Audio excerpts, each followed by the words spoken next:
ada audit ini ya.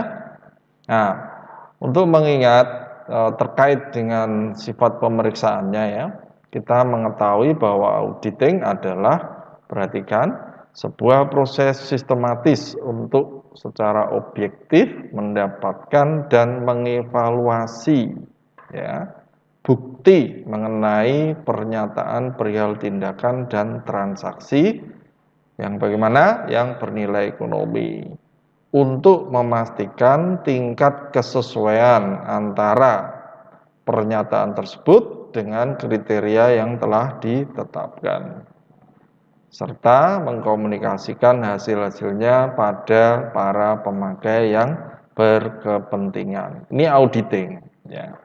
Dalam mata kuliah auditing Anda tahu ini banyak ya. Kemudian kita dalam hari ini ya, tujuannya bukan yang auditingnya itu ya, tapi ini harapannya Anda paham mengenai ya ini proses audit sistem informasi ya. Anda juga bisa menjelaskan pendekatan audit sistem informasi, kemudian tujuan-tujuan dalam audit sistem informasi.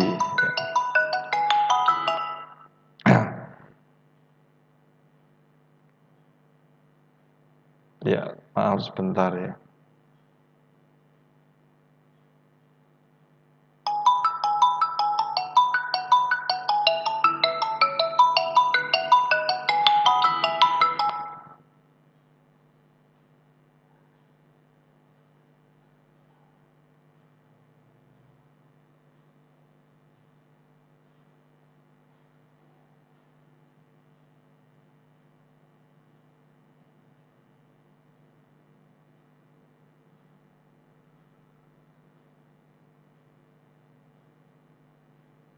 Ya, maaf ya.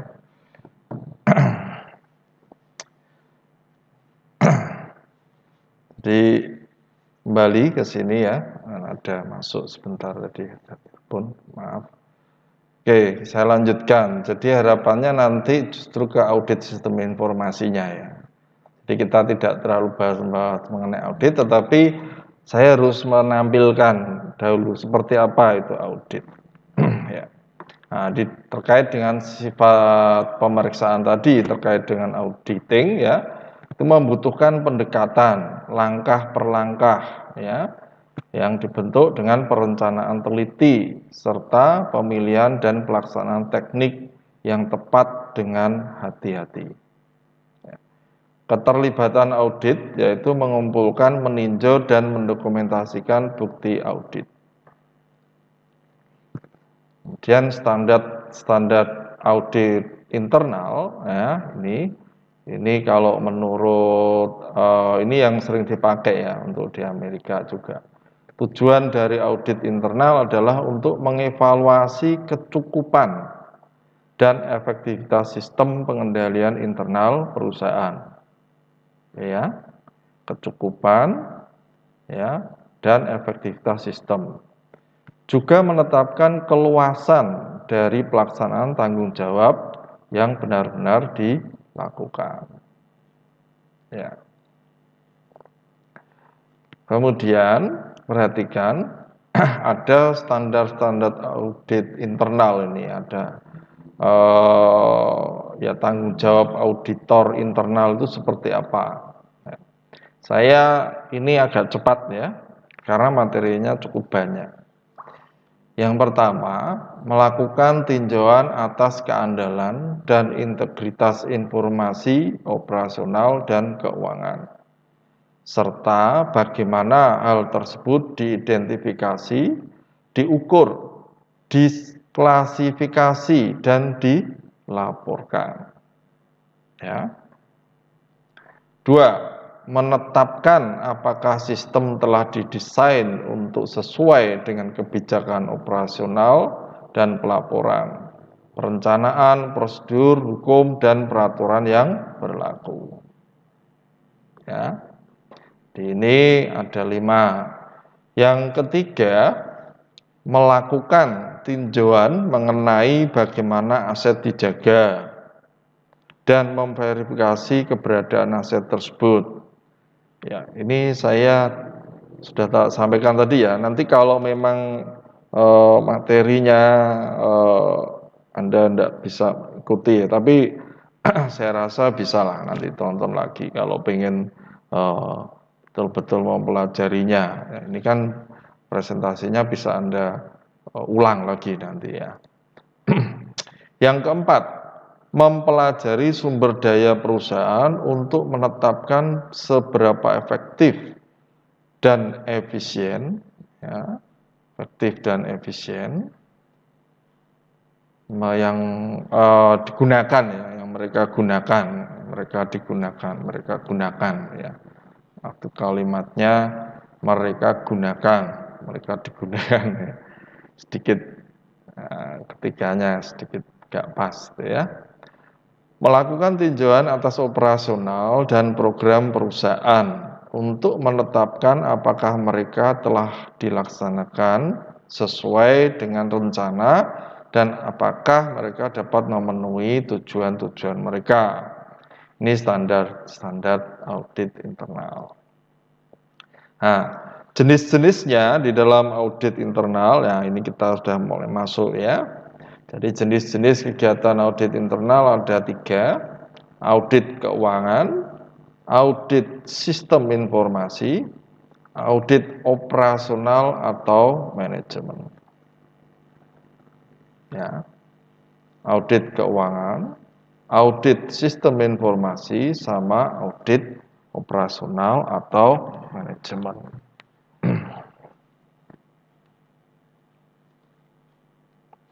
Nah, audit keuangan itu apa?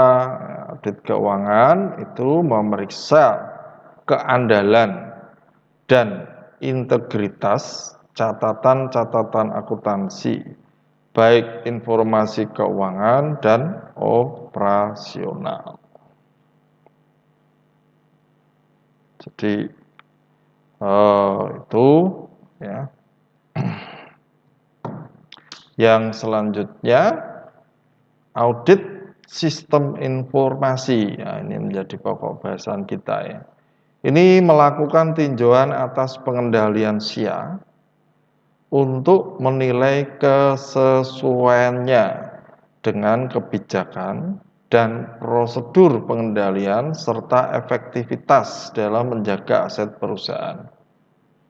Perhatikan, karena ini menjadi pokok bahasan kita, Anda perlu memperhatikan dari apa yang dilakukan di dalam audit sistem informasi. Saya ulangi, melakukan tinjauan atas pengendalian SIA. Ya, untuk apa? Untuk menilai kesesuaiannya dengan kebijakan dan prosedur pengendalian serta efektivitas dalam menjaga aset perusahaan. Jelas ya?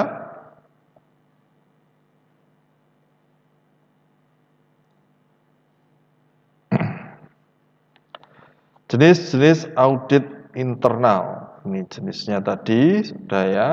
Yang ketiga. Jadi 2 ini. Sekarang yang ketiga, audit operasional atau manajemen yang berkaitan ini kaitannya apa? Dengan penggunaan secara ekonomis dan efisien sumber daya serta pencapaian sasaran dan tujuan yang telah ditetapkan.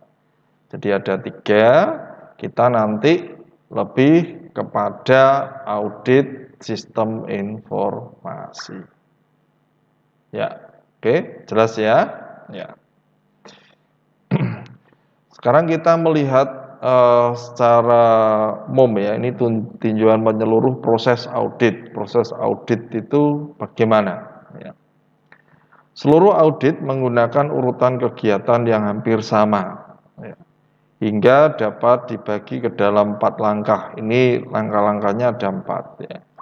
Ini semoga juga Anda sudah kuasai dan anggap saja ini mengulang kembali atau mengingat kembali terkait dengan audit.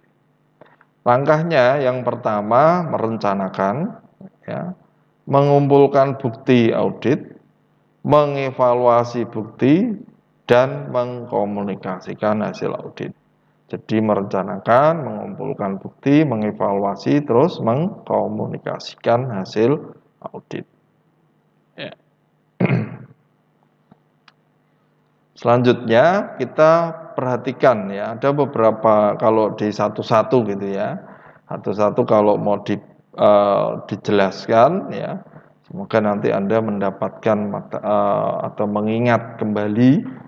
Kalau sudah ya dapat belajar di auditing kembali ya, itu ada ya. Kalau belum ya ini ya anggap aja pengantar pendahuluan, yang penting Anda akan tahu. Jadi merencanakan audit itu apa yang dilakukan. Di situ menetapkan lingkup dan tujuan, organisasi tim auditnya itu siapa, kembangkan pengetahuan mengenai operasional bisnis, ya, tinjauan hasil audit sebelumnya, identifikasi faktor-faktor resiko, siapkan program audit. Ini rencananya. Kemudian setelah merencanakan, mengumpulkan bukti, ya, di situ ada pengamatan, tinjauan dokumentasi, berdiskusi, ya, pemeriksaan fisik aset, konfirmasi melalui pihak ketiganya, ya, melakukan ulang prosedurnya, diulang misalnya. Kalau mengumpulkan buktinya kurang, nah, itu bisa saja dilakukan.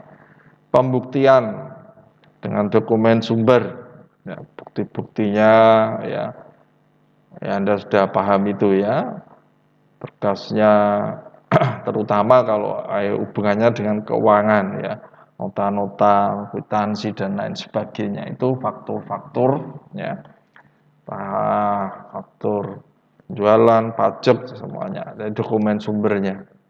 Kemudian dilakukan review, analitis pengambilan sampel audit untuk ini ya, diambil ya.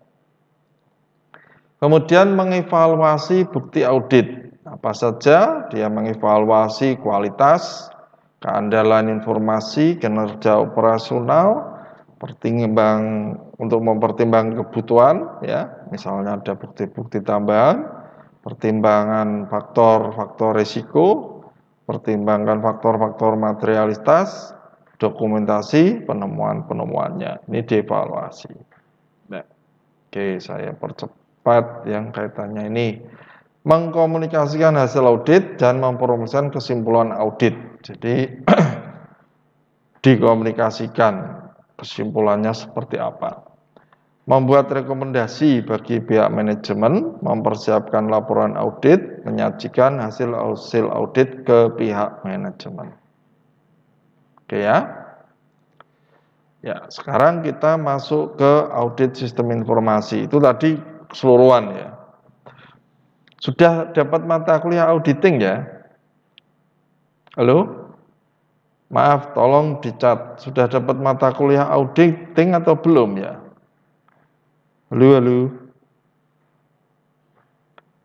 Tolong dijawab aja, dicat aja. Mbak Ulvina ini baru masuk, Sinta Puji, Lea Mary,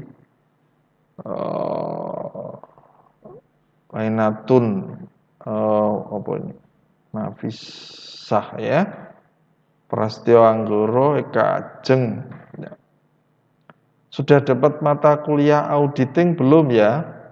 Halo? Tadi soalnya saya asumsinya sudah ya, atau di semester ini barusan ya, atau yang kemarin, atau bareng malah ini. Oke ya, saya lanjut aja. Menunggu jawabannya, saya ingin tahu aja sebenarnya. Ya, siapa tahu saya kelewatan. Mbak Lea Mary menjawab belum? Oke lah ya. Jadi kalau belum, mungkin nanti yang atas itu mungkin itu bisa diulang lagi karena saya sampaikan tadi dengan cepat ya, dengan cepat. Nah, nanti itu akan dipelajari banyak di mata kuliah auditing. Nah, sekarang apa saja yang terkait dengan audit sistem informasi? Kita lihat ya, apa itu audit sistem informasi. Tujuan audit sistem SIA, terutama ini SIA ya, adalah untuk meninjau dan mengevaluasi, ya, meninjau dan mengevaluasi pengendalian internal yang melindungi sistem tersebut. Ya, perhatikan, meninjau dan mengevaluasi pengendalian internal yang melindungi sistem tersebut. Tujuannya apa? Sistemnya bagus dan lainnya bisa dibuat untuk evaluasi dan kelanjutannya yang kemarin ya, itu kan ada pengendalian gitu ya. Itu bagaimana? Ya. Nah, bisa nggak nyambung ya? Oke, coba.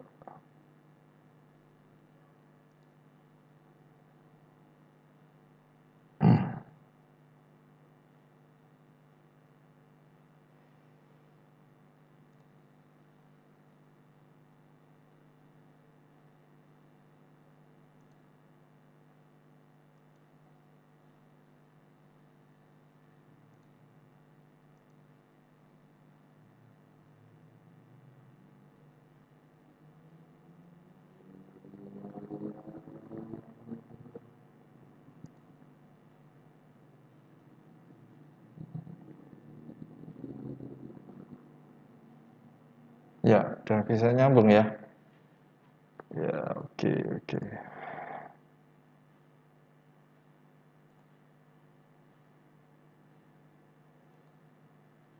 Halo? Ya.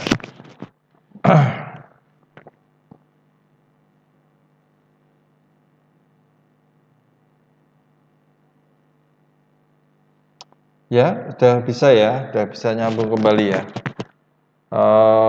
Mohon maaf tadi gangguan di internetnya, jaringannya putus masalahnya ya. Maaf, tolong dicat lagi, sudah connect belum ya? Sudah connect lagi ya?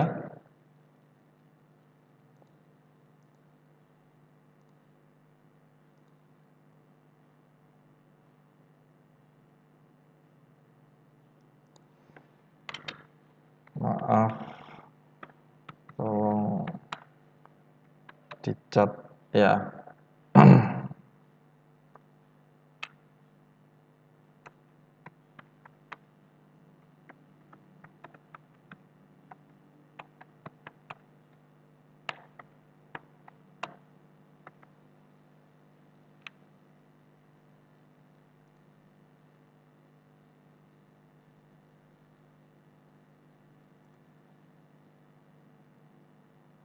Nah, ini mati lagi. Aduh, ya. Ya, tolong dicat sudah bisa terhubung lagi ya. Halo, maaf internet. Halo,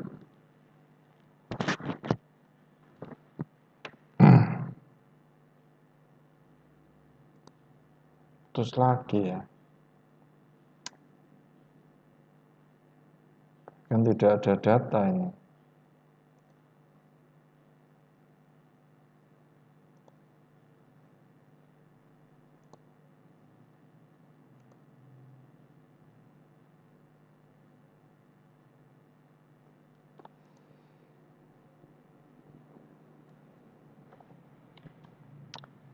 Halo, apakah sudah bisa ya?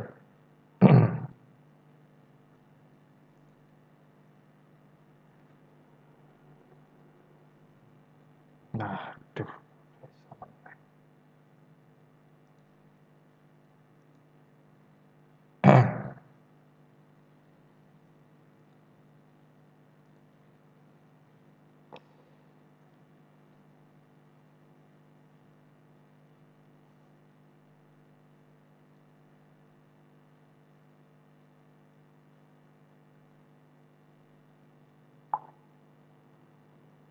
Sudah bisa belum?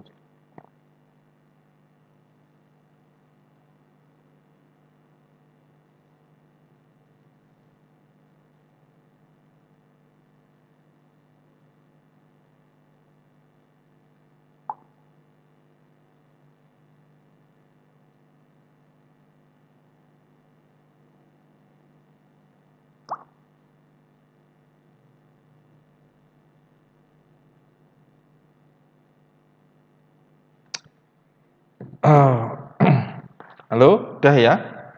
Udah bisa ya? Saya cek di YouTube-nya sudah bisa ini.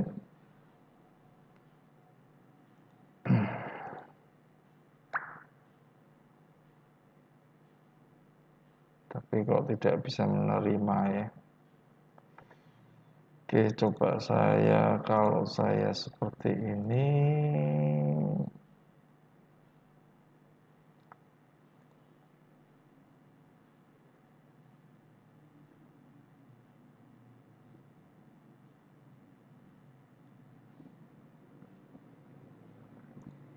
Ya, coba audit sistem informasi, tujuannya nggak nyambung nih. Delay terus ya.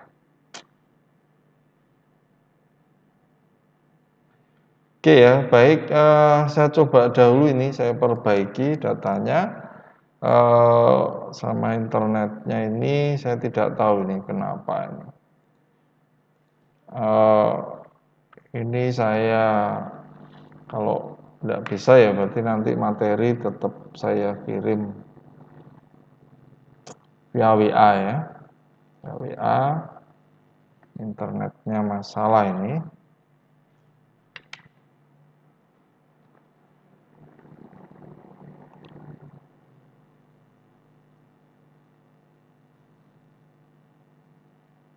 Saya pakai jaringan sendiri, coba.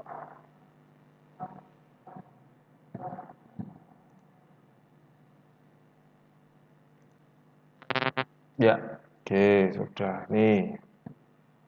Sudah bisa.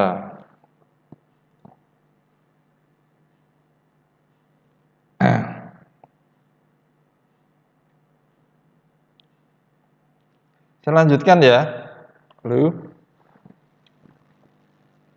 Tolong dicat bisa terhubung atau enggak ya?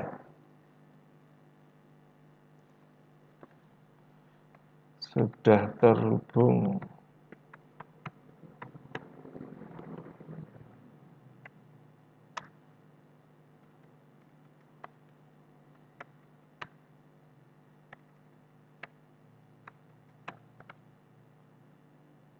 Oke, ya, lanjut.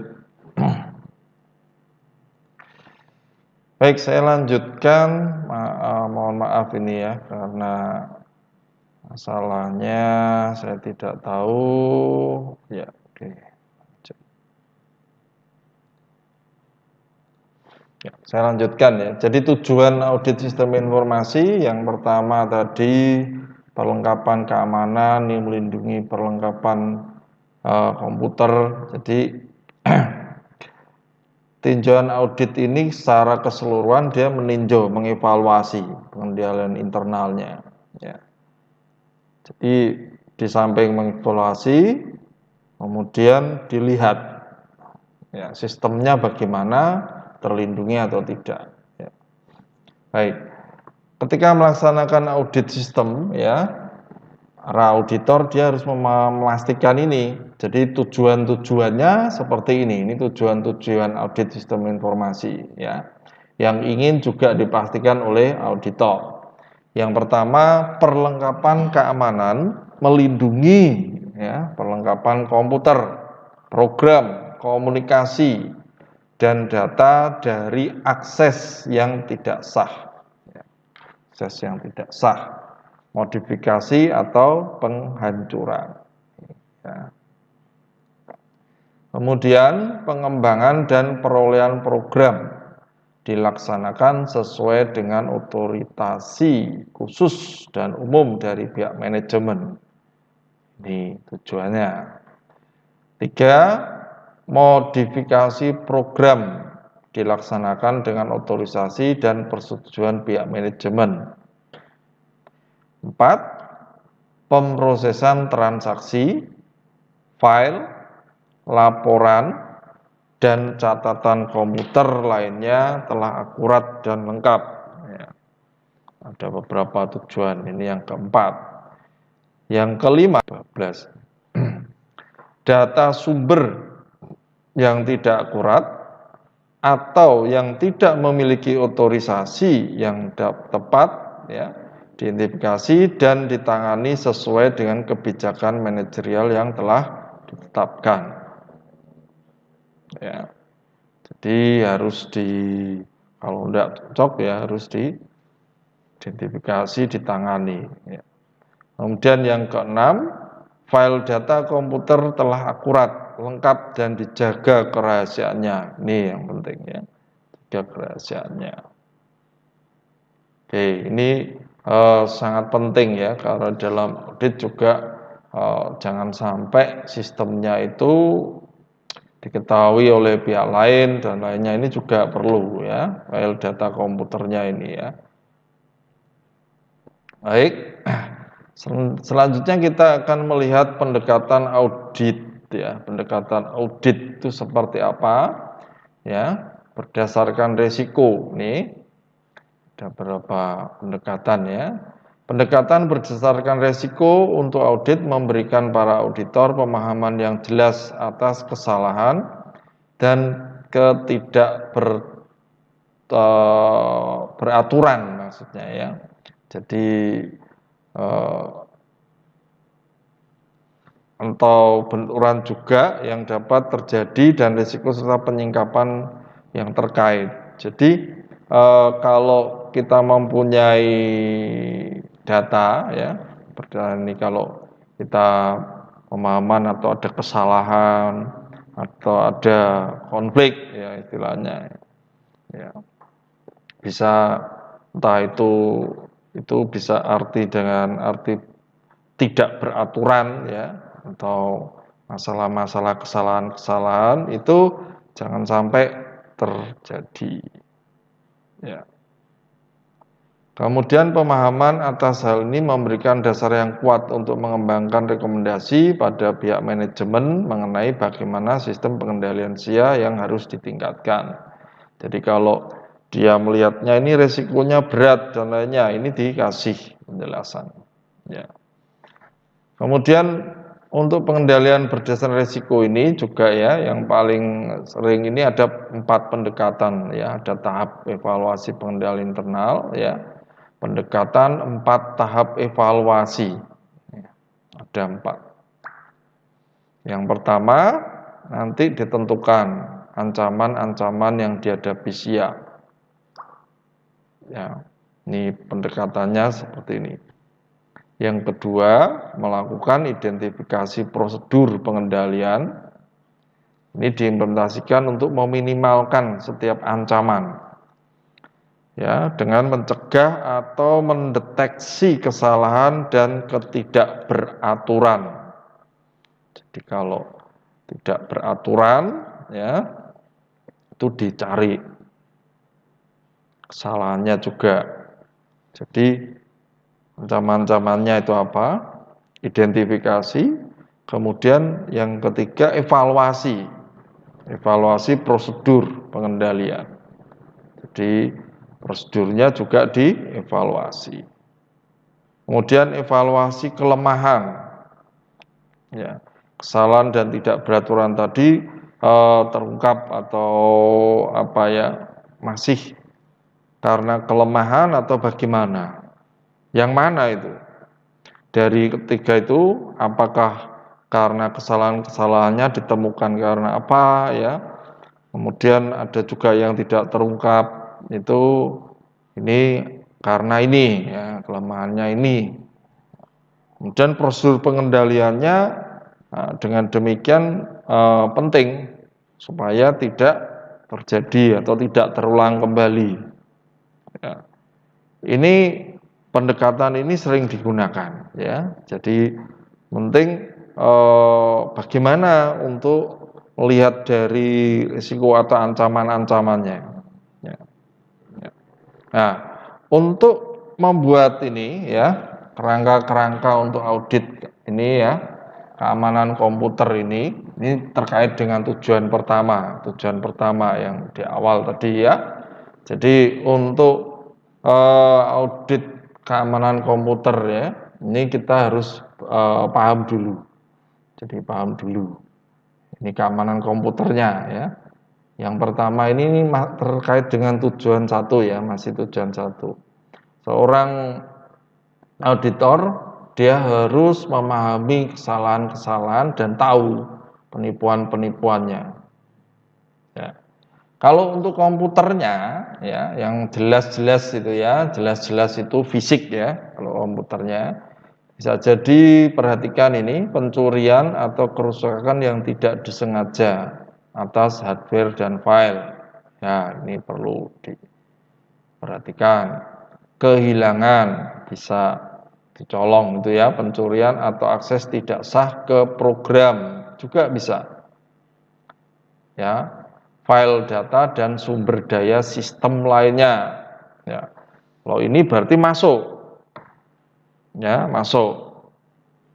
Berarti aksesnya tembus ya, bobol bahasanya. Kalau kemarin kita sudah tahu pencuriannya ya seperti apa. Ya. Yang materi minggu yang lalu ya, penipuan ya, penipuan komputer dan lainnya. Ini untuk mengingatkan lagi. Modifikasi atau penggunaan secara tidak sah program dan file data bisa saja terjadi. Ya. Nah, bagaimana prosedur-prosedurnya kalau seperti itu ya? Yang pertama, Anda harus merencanakan keamanan perlindungan informasi, pembatasan atas akses. Akses fisik juga, perlengkapan juga. Tidak sembarang orang bisa misalnya masuk ruangan tersebut dan lainnya. Pengendalian penyimpanan ya dan pengiriman data. Ini bagaimana itu? Supaya tidak bisa diambil, dirubah ataupun masuk ya. Makanya perlu enkripsi misalnya, tidak bisa masuk. Ya. Prosedur perlindungan dari virus itu juga dipasangi antivirus dan lainnya supaya tidak mudah ya diserang virus ya. Kan penyerangan kemarin seperti yang kita lihat kejahatan komputer salah satunya ya dia bisa saja memasukkan itu dalam virus, dia merusak data. Menggunakan firewall, rencana pemulihan dari bencana juga diperhatikan, pemeliharaan pencegahan sama asuransi. Ya. Ini kayaknya kemarin juga sudah kita singgung sedikit-sedikit ya. Sekarang kalau terkait dengan prosedur yang kaitannya dengan sistem, ya, sistem ini, ya, sistem ini ya, kita bisa lihat, ya,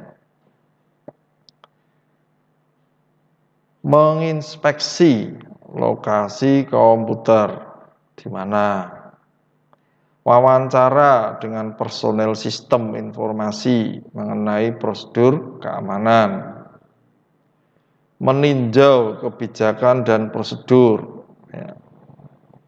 Meninjau kebijakan dan prosedur. Sebentar, saya cek lagi nih. Masuk ya, sudah bisa ya. Ya. Oke, maaf.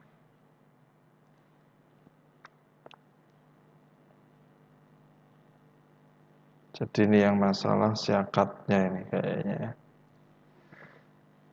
Oke, sekarang kita masuk.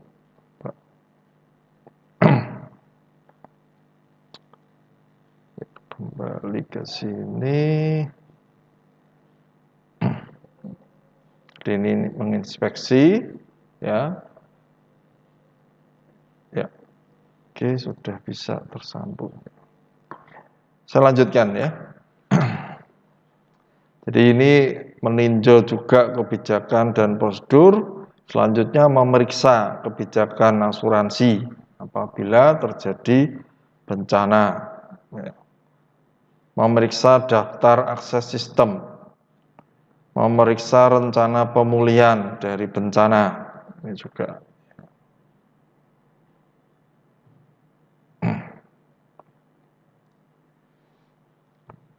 Kemudian kerangka untuk audit ini terkait dengan keamanan masih ya, komputer ini tujuan yang masih satu ini, masih keamanan komputer ya, kendalian ya, untuk prosedur auditnya, mengamati prosedur ya, memverifikasi terdapat pengendalian tersebut itu berfungsi atau tidak, menginvestigasi berbagai kesalahan ya, ditangani atau sudah ditangani dengan baik atau belum, memeriksa berbagai uji yang sebelumnya telah dilaksanakan juga bisa.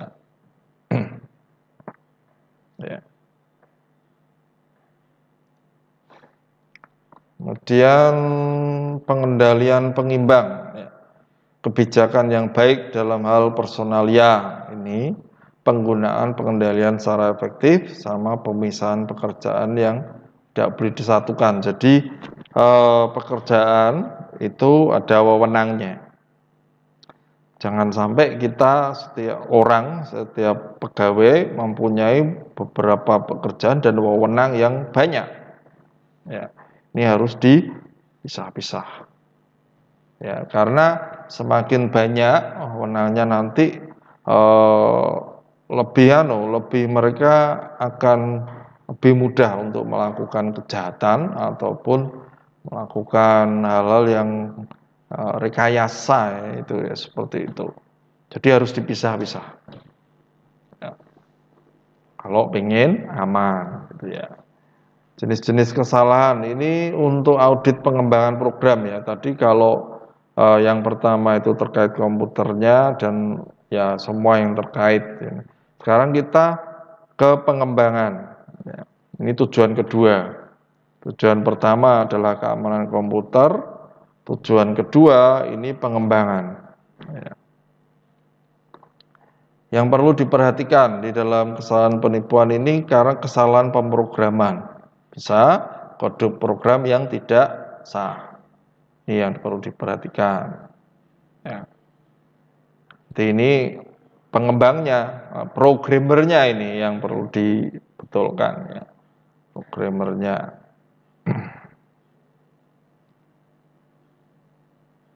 Oke, saya coba dulu sebentar. Oke, lanjut. Jenis-jenis prosedur pengendalian. Otorisasi manajemen atas pengembangan, persetujuan juga, spesifikasi pemrogramannya itu kan dia harus komunikasi, oh ini sudah pemrogramannya ini kurang atau perlu di-upgrade lagi ya, sudah kadaluarsa misalnya, nah ini perlu persetujuan. Kemudian juga perlu pengujian ya, program yang diperbarui ini. Jadi ini semuanya terkait dengan pengembangan. Pengujian penerimaan oleh pemakai, dokumentasi sistem yang lengkap. Prosedur audit untuk tinjauan atas sistem. Ini tinjauan independen dan bersamaan, ya itu atas proses pengembangan sistem. Jadi independen dan bersama atas pengembangan proses secara independen itu terlepas begitu ya, dia bebas untuk mengembangkan tadi dalam pengembangannya bakal lepas-lepas maupun bersama ya. Kemudian tinjauan prosedur dan kebijakan pengembangan perolehan sistemnya seperti apa, otorisasi sistem ya, tinjauan atas standar evaluasi juga, kemudian dokumentasi program ya, pengujian program ya, ini semuanya tujuan kedua audit pengembangan program ya. Kemudian untuk prosedur audit untuk uji pengendalian ya, wawancara dengan pemakai mengenai keterlibatan mereka dalam perolehan, pengembangan, serta implementasi sistem. Kemudian tinjauan atas notulen rapat, ini kalau pengembangannya rapat, tapi ini rapat tim pemrogram pengembangnya ya, pengembangnya, bukan rapat manajemennya, tapi ini tim pengembangannya.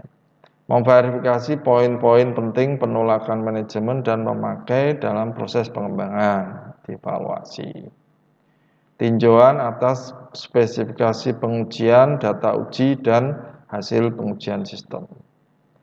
Oke ya, saya percepat sedikit karena waktu tadi sudah hilang cukup banyak ini ya. Mohon maaf karena waktunya. Ini pengendalian pengimbang ya. Jadi pemrosesannya itu seperti apa? Pengendalian pemrosesannya itu pemrosesannya secara independen, data uji oleh auditor juga. Independen auditornya itu. Kerangka untuk audit prosedur ini yang ketiga. Jadi tujuan ketiga modifikasi program di keamanan komputer, pengembangan ya, pengembangan program, kemudian modifikasi program. Nah, ini modifikasi program itu yang dilihat ada beberapa ya di sini. Bisa jadi kesalahan pemrograman yang tidak disengaja maupun kode program. Hampir mirip dengan pengembangan tadi ya. Ya, jenis-jenisnya ini komponen programmer dimodifikasi. Intinya nanti adalah perubahan dengan modifikasi juga ini ya. Ini untuk ini loh, untuk penerimaan pemakai maupun manajemen. Ya. Untuk bisa menggunakan lebih baik ya. Ini tinjauan atas sistemnya ya, kebijakan, standar, prosedur ya. Ujiannya, prosedur, semuanya harus persetujuan ya ini. Dimodifikasi karena seorang pengembang sistem dia kan harus komunikasi. Nah, audit sistem informasi ini menyelidiki tadi, mengaudit ini wis bener pur, itu ya. Prosedurnya bagaimana? Oh, kalau kurang ya nanti untuk jadi tujuan nanti kalau ini sudah dilakukan audit sistemnya ya pasti harapannya perbaikan ya, supaya tidak sudah ditembus.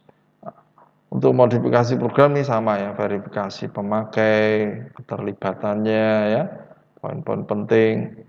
Nah, ini juga ini hampir mirip ya, penting ini catatannya. Ya, ini pengendalian perumusan yang bagus. Ini untuk pengendalian pengimbangnya. Audit independen untuk uji audit independen untuk perubahan program yang tidak sah atau yang salah. Bersama ini. Ya. Sekarang yang keempat, ini pengendalian pemrosesan komputernya. Pengendalian pemrosesan komputernya. Ya. Ada beberapa kegagalan untuk mendeteksi input data yang salah atau tidak lengkap prosesnya. Ini dari pemrosesannya. Ya. Kemudian edit data, ya. Prosedur edit data. Kemudian kesalahan dalam file database selama pembaruan. Jadi kalau waktu dia kembangkan, oh ini ada semua kan harus masuk ya. Nah, ini kalau ada kesalahan di situ, data yang lalu dan lainnya tidak bisa masuk. Jadi mengembangkan mau memodifikasi itu harus memperhatikan juga setelah itu inputannya bagaimana, nanti hasilnya seperti apa. Yang lalu-lalu tidak boleh hilang. Ceritanya gitu. Itu tidak boleh sampai salah dan lainnya. Ya.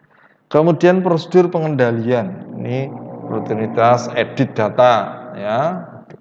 Kemudian penggunaan benar tabel file eksternal dan internal.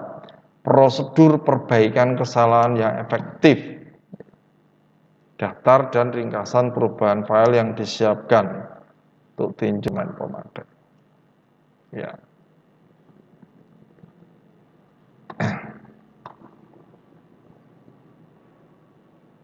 Ini pemrosesan ya. Ini juga masih tujuan keempat meninjau dokumentasi administrasi, ya, administrasinya untuk standar pengendalian pemrosesan, cek inputannya sudah benar tidak urut-urutannya ini prosedurnya, ya.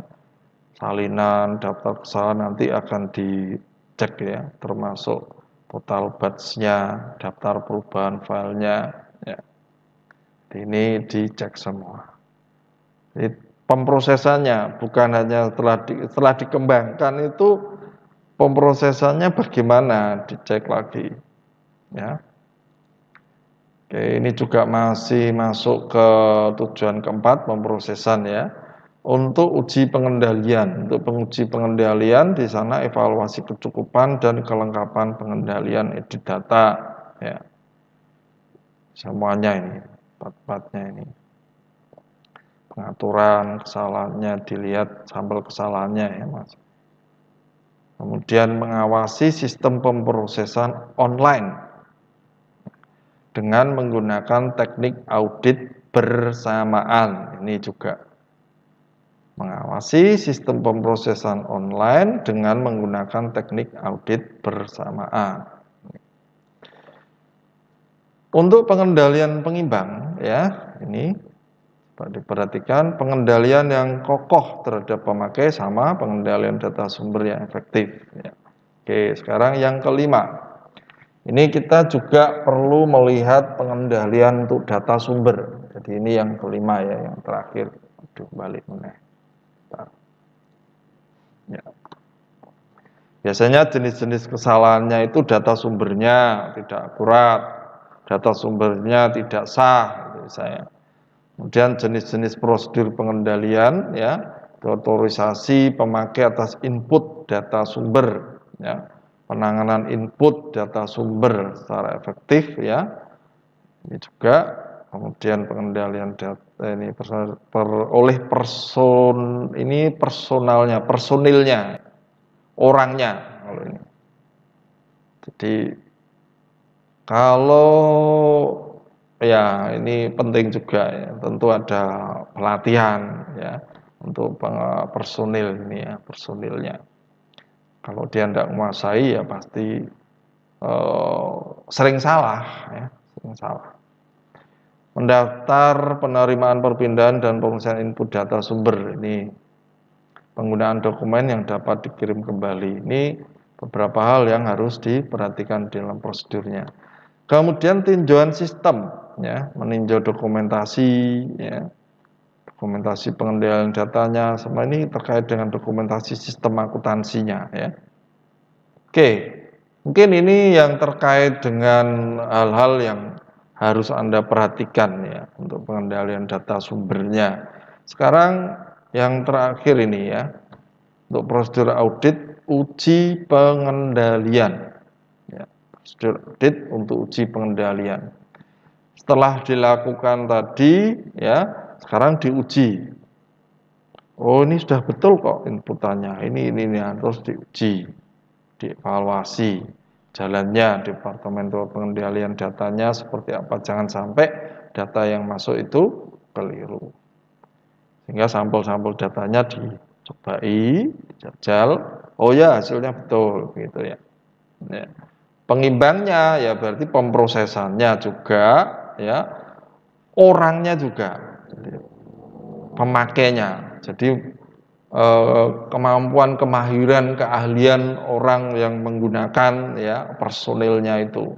Baik, jadi kalau untuk pengendalian data sumber itu adalah pemrosesannya ya.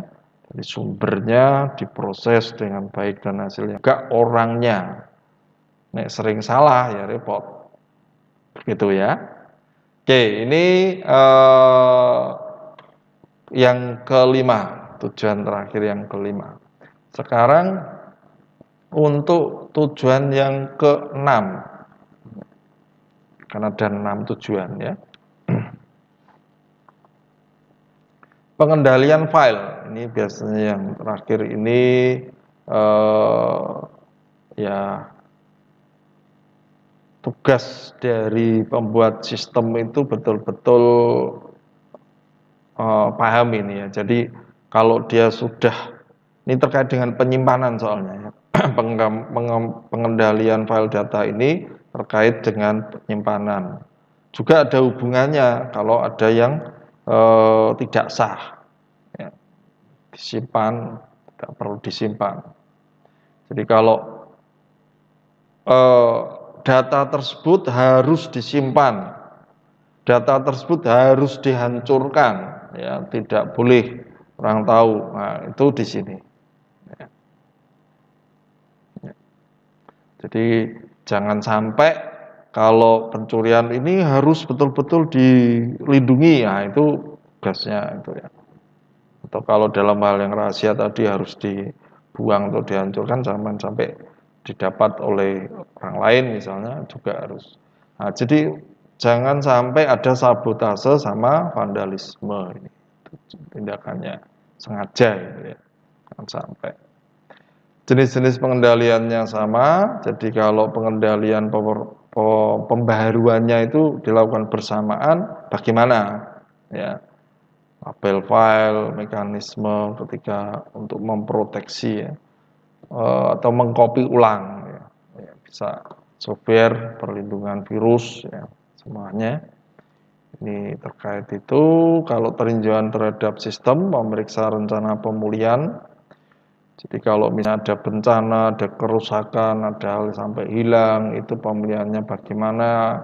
Apakah harus pakai cloud di luar, ya, di luar tempatnya dia atau tempatnya perusahaan tadi, jauh begitu? Nah, ya setelah itu didesain sedemikian, jangan sampai nanti waktu pemulihannya itu kesulitan. Dokumentasi ini fungsi-fungsi operasionalnya ya, termasuk file-filenya ini, perpustakaan file istilahnya ya, jangan sampai ada yang hilang. Prosedur uji pengendaliannya ya hampir tidak beda jauh, mengamati, mengevaluasi operasional dari data filenya atau perpustakaan filenya, ya, modifikasi password dan lainnya ini, ya, oke. Pengendalian pengimbangnya ini keamanan komputer secara efektif, pemakaian yang kokoh sama ini ya, pemrosesan yang kokoh. Oke. Nah, untuk software komputer ini ya, untuk software komputer ini mungkin cukup banyak ya. Jadi untuk audit beberapa program komputer ini kenalan aja ya Anda ya. Mungkin nanti kalau ada mata kuliah ini Anda praktek ya, kayaknya ada audit sistem informasi. Cuma saya agak lupa ya apakah Anda mendapat atau tidak ya. Untuk kurikulum yang baru itu sudah masuk ya. Jadi cara mengaudit ya menggunakan software-software ya. Nah, jurusan sistem informasi pasti ada. Cuma ini saya ragu-ragu apakah Anda dapat atau kayaknya sih dapat nanti. Nanti tapi belum ini nanti ya. Ya, ini CAS adalah program komputer yang berdasarkan spesifikasi dari auditor. Dia ada programnya, ada audit softwarenya juga. Oke, pemakaiannya juga software komputernya ini masih cukup banyak ini ya. Nanti saya saya bagi ya materinya ke Anda. Karena tadi juga ya keputus ya. Ya, tadi sistem informasi, sekarang audit operasionalnya juga ya. Semuanya lengkap ini sudah saya siapin. Ya. Nah, maaf ini karena waktunya sampai udah lebih dari jam 12 ya. Ini prosedur pengumpulan bukti, ini untuk operasionalnya ya, dikit. Jadi kalau tadi ada beberapa sistem informasinya seperti itu, sekarang operasionalnya ini kaitannya dengan manajemennya. Ya. Teknik, prosedur, ya, lingkupnya itu, ya, bagaimana pembatasannya. Oke, ini tujuannya, ya, tujuan audit operasionalnya. efektivitas, efisiensi, pencapaian tujuan. Pengumpulan bukti mencakup kegiatan-kegiatan meninjau kebijakan dokumentasi operasional ini, karena ini operasional. Melakukan konfirmasi atas prosedur. Ya sudah ini berarti ya. Di semuanya auditnya sudah kita jelaskan. Ya. Mungkin hari ini sampai di sini ya, sudah selesai audit sistem informasi seperti apa. Memang ini teknik-teknik urutan-urutannya, ya, memang urutan-urutannya di situ. Pengumpulan bukti ini juga sama ya. Cek, tapi ini manajemen, jadi operasional, manajemen melakukan. Ya. Yang ketiga tadi, audit yang ketiga. Baik, sampai di sini dahulu ya, sampai di sini kita bisa ketemu lagi nanti di pertemuan-pertemuan selanjutnya untuk minggu depan. Baik, sampai di sini selamat siang. Mohon maaf jika ada salah tadi ya. Ketidaknyamanan Anda terkait dengan internet dan lainnya sampai semuanya akhirnya penyampaiannya juga cepat-cepat ya.